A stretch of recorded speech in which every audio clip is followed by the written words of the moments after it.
देवासुदेवाय नमः। चतुर्थ स्कंद ऊनविंश अध्याय।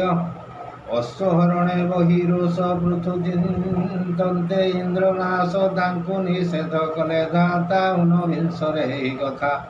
मैत्रेयवाच एबे हो शुण विष्णु गाथा कहवा पृथु यज्ञ कथा मिली सकल मुनि जने संतोषे पृथु सन्निधाने। यज्ञ करण उदयोगे सर्वसंहार वाणी वेगे सुप्राची सरस्वती तीर्थे आरंभ कले ब्रह्मावर्ते। यज्ञ संहार इंद्र देखी न सही मने हेला दुखी से यज्ञपति हरि प्रत्यक्ष हेले दया करी। शंकर पद्म दिनी मेले मिली सकल दिगपाले गंधर्व अपसरा गणे मुनि वेद उच्चारणे। आनंदे गीत नृत्य स्तुति सिद्ध गोयक पंक्ति पंक्ति।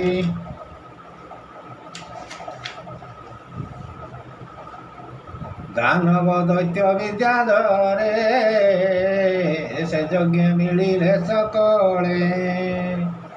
सुनंद नंद आदि माने हरिर पारिषद गणे। कपिल नारद जे दत्त सनक आदि उपगत। से पृथु यज्ञ वसुमती धेनुर प्राय दुग्धवती। कामधेनुर प्राय होई सर्वसंपद देला मोही। नदी इक्षुद्याख्या जले बहिले लहरी उल्लोळे। घृत संयुगे दधि अन्न तो से भुंजन्ति सर्वजन।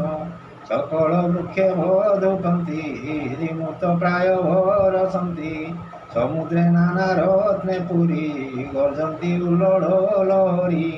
पर्वते चतुर्विध अन्न देई रंजिले पृथुवन। लोकपालके लोक तुले सर्वसंहार संपादिले। पृथुर यज्ञारंभ चाहि बासव मने विचारोई।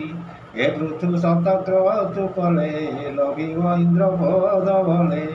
मोर संपद जीवनाश एमंत चिंती छाड़े श्वास।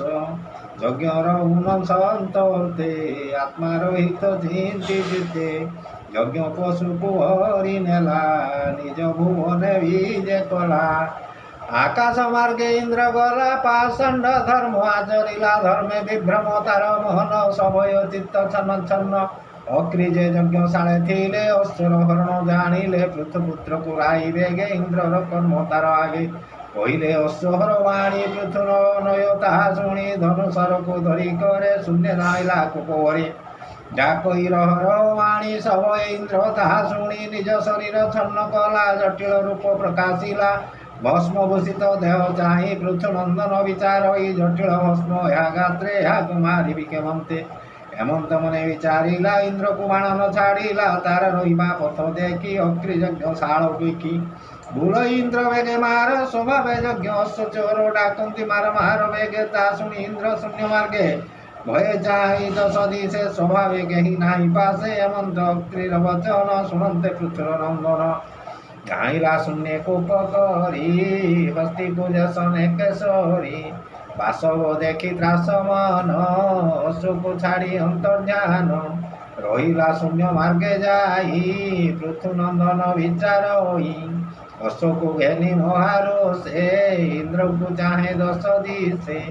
न देखी पुणी यज्ञ स्थाने मिलिला अत्रि सन्निधाने। अश्वर रज्जु करे धरी अक्रि चरणे नमस्करी। तार अद्भुत कर्म देखी मुनिये नाम उपलखी। विष्णु उद्देशी आणे अश्व देले ता नाम विजिताश्व। पुणी रजनी प्रवेशे इंद्र मिलिला यज्ञ देशे। देखिला केहि नाही पासे से पुण मन रोषे। यज्ञ रे रूप तोड़ुछने हरिला सुवर्ण रसने। विचारी अंधकार छोड़े अशोक पुणी नेला बोले। अत्रि देखते शून्य मार्गे त्रासे पलाए इंद्र वेगे। विषिताश्वर मुख चाहि बुलई अश्वाण जाई। ता शुणी हस्ते धनु धरी धाइला घोर नाद करी। डाकई रहर वाणी तार वचन इंद्र शुणी। पथे अश्व को छाड़ी छन्ने तक्षणे गला अंतर्ध्याने। पुणी से अश्व धरी करे मिलिला पिता यज्ञ घरे।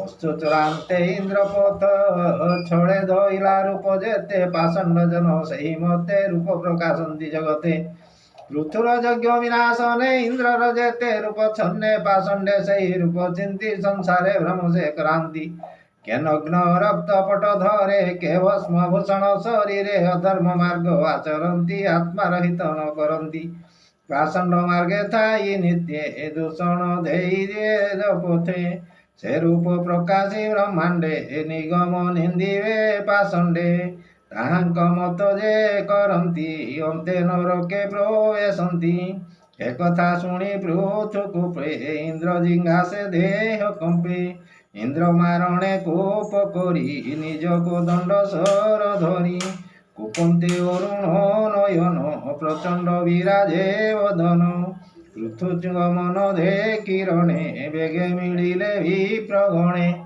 ଇନ୍ଦ୍ର ବିଷୟ କୋପ ବହି ବୁଲନ୍ତି ପୃଥୁ ମୁଖ ଚାହିଁବ ପୃଥୁ ଶୁଣ ଧର୍ମ କଥା ଆଗମ ନିଗମ ବ୍ୟବସ୍ଥା ପଶୁର ବିନା ଦାନବଧ ଯଜ୍ଞରେ ହଟଇ ନିଷେଧ ତୁ ଯଜ୍ଞ କୀର୍ତ୍ତି ନାଶେ ଇନ୍ଦ୍ର ଆମ୍ଭେ ନାଶିବୁ ତା ନରେନ୍ଦ୍ର ମନ୍ତ୍ର ଆହ୍ୱାନ ବଳେ କରି ଅଗ୍ନିରେ ଆହୁତିକୁ ଧରି ନାଶିବୁ ତୋରହିତ ତୋର ମାରିବା ନୁହେଁ ଯୁକ୍ତ ହେମନ୍ତ ପୃଥୁ ଆଗେ କହି ରତିକେ ଅତି କୋପ ବହି ଶବକୁ ସର୍ବେ ଧରି ହସ୍ତେ ଅଗ୍ନିରେ ଆହୁତି ଦିଅନ୍ତେ ବ୍ରହ୍ମା ମିଳିଲେ ତତ୍କ୍ଷଣ ସମସ୍ତ ମୁନି ସନ୍ନିଧାନ ଇନ୍ଦ୍ର ରହିତ ଚିତ୍ତେ ବହି ବୁଲନ୍ତି ମୁନିଗଣେ ଚାହିଁ ଶୁଣ ହେ ସର୍ବ ଏ ପ୍ରବର ଯାହାକୁ ଯଜ୍ଞ ତୁମ୍ଭେ ମାର ଯେ ଦେବ ଯଜ୍ଞ ଭାଗ ଭୁଞ୍ଜେ ସେ ଦେବ ଦେହ ଇନ୍ଦ୍ର ତେଜେ ଇନ୍ଦ୍ର ନାରାୟଣ ତନୁ ଏହାକୁ ଛାଡ଼ ତୁମ୍ଭେ ମନୁ ଏହାର ଦେହେ ସର୍ବଦେବେ ନିତ୍ୟ ବସନ୍ତି ଯଜ୍ଞ ଭାବେ ଆହୁତି ଯାର ମୁଖେ ଦେଇ ତାହାକୁ କୋପ ନ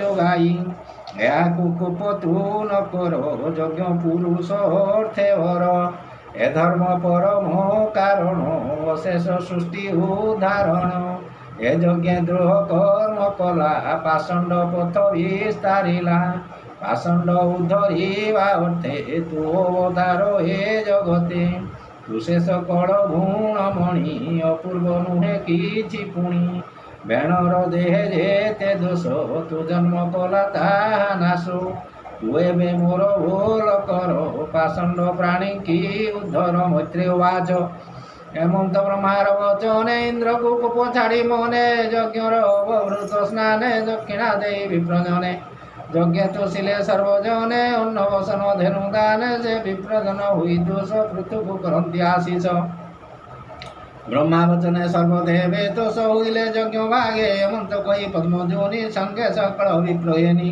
ତକ୍ଷଣେ ଗଲେ ନିଜ ସ୍ଥାନେ ଶୁଣ ବିଦୁର ଦୋଷ ମନେ କହି ଦାସ ଜଗନ୍ନାଥ ଭାଷା ପ୍ରବନ୍ଧେ ଭାଗବତ ଚତୁର୍ଥ ସ୍କନ୍ଧେ ପୃଥୁ ଆଣି ଶୁଣି ସଂସାରୁ ତୋର ପ୍ରାଣୀ इति श्रीमद् भागवते महापुराणे पारमहंस्यां संहितायां चतुर्थ स्कन्धे पृथु चरिते अश्वमेध 19